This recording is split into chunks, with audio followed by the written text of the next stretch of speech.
দর্শক, ভূমিকম্প পরিস্থিতি নিয়ে আরও খবরাখবর জানাতে আমাদের সাথে যুক্ত হচ্ছেন সহকর্মীরা। আমরা শুরুতেই যাব নরসিংদীতে, সেখানে আছেন সহকর্মী হৃদয় খান।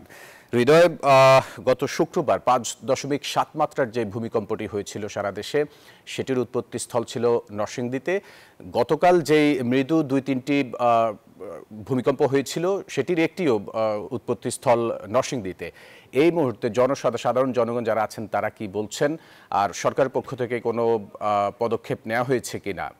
ফয়সাল, আপনি যেমনটি বলছিলেন, আপনাকে আমি জানিয়ে রাখি, নরসিংদীতে যে একের পর এক ভূমিকম্প আঘাত হানছে, এই ভূমিকম্পে কিন্তু জনমনে কিন্তু এখন আতঙ্ক বিরাজ করছে। আপনাকে আমি একটু দেখাতে চাই, ঠিক আমার পেছনে আপনি দেখবেন, এখানে কিন্তু চা স্টল থেকে শুরু করে প্রতিটি মোড়ে মোড়ে কিন্তু একই আলোচনা যে আসলে এই ভূমিকম্প এবং এই ভূমিকম্পগুলোর উৎপত্তিস্থল নরসিংদী হওয়ায় কিন্তু মানুষের মাঝে সবচেয়ে বেশি আতঙ্ক বিরাজ করছে। একই সাথে আপনাকে জানাই যে শুক্রবারে যেই 5.7 মাত্রার ভূমিকম্পটি হয়েছে, সেই ভূমিকম্পে কিন্তু নরসিংদীতে 5 জন নিহত হয়েছেন, আহত হয়েছেন শতাধিক। এই ঘটনার পর থেকে কিন্তু নরসিংদীতে কালকে যে সন্ধ্যায় পুনরায় ভূমিকম্পগুলো আঘাত হানে, সেই ভূমিকম্পে কিন্তু মানুষজন কিন্তু অনেক আতঙ্কিত হয়ে পড়েন, তারা রাস্তায় নেমে আসে এবং আমরা এমনও দেখেছি রাত্রে 2টা-3টা পর্যন্ত কিন্তু মানুষ আসলে বাইরে অবস্থান করেছিল পরিবার পরিজন নিয়ে। আমরা এখানে একজনের সাথে কথা বলতে চাই, একটু যদি বলেন আসলে কালকে কেমন ভূমিকম্প হয়েছিল। আসলে যে আমার জন্মেও এরকম ভূমিকম্প আমি দেখিনি, যেমন কি আমার চাচা যারা দাদা আছে তারাও বলতেছে যে এরকম ভূমিকম্প তাদের জীবনও দেখে নেই।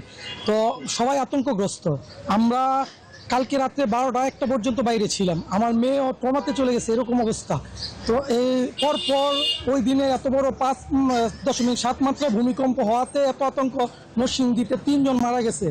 আরও যদি ভয়ঙ্কর আকারে এই ভূমিকম্প আসে তাহলে কী রকম অবস্থা হইতে পারে, যে ঢাকা শহরের অবস্থা কীরকম হইতে পারে বা নরসিংদীতে কীরকম হইতে পারে, আসলে মানে কল্পনা করার মতন না। তো এই অবস্থাতে আমরা সবাই আতঙ্কিত আছি।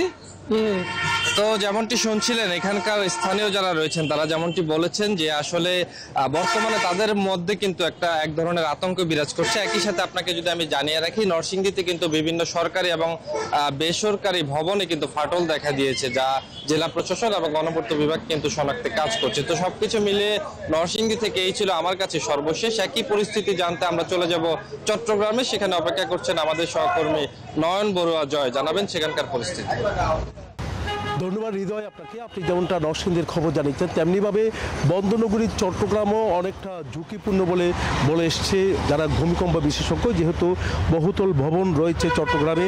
সবচেয়ে বেশি চট্টগ্রাম উন্নয়ন কর্তৃপক্ষ যেমনটা জানিয়েছেন যে বহুতল ভবন একের পর এক করে নির্মাণ করলেও কিন্তু যে বিল্ডিং কোড মানার কথা রয়েছে, বেশিরভাগ বিল্ডিং কোড মানা হয়নি। তার কারণে যদি বড় ধরনের ভূমিকম্প হয় চট্টগ্রামে 70% ভবন কিন্তু ধসে পড়বে, তাহলে প্রাণহানির সংখ্যা কিন্তু থেকে যায় বলে মনে করছেন।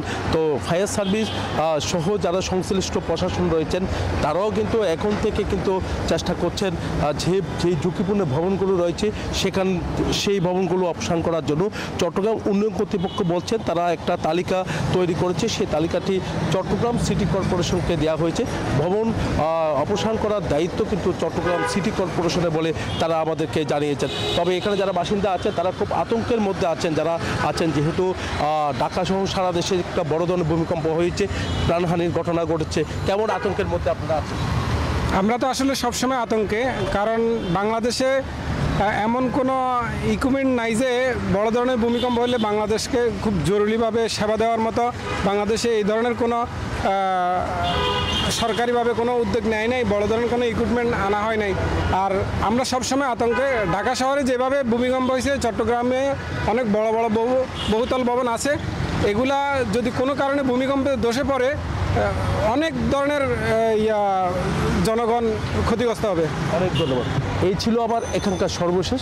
ফিরে যাচ্ছে স্টুডিওতে ফয়সালের কাছে। জয়, আপনাকে ধন্যবাদ আমাদের সাথে যুক্ত হবার জন্য।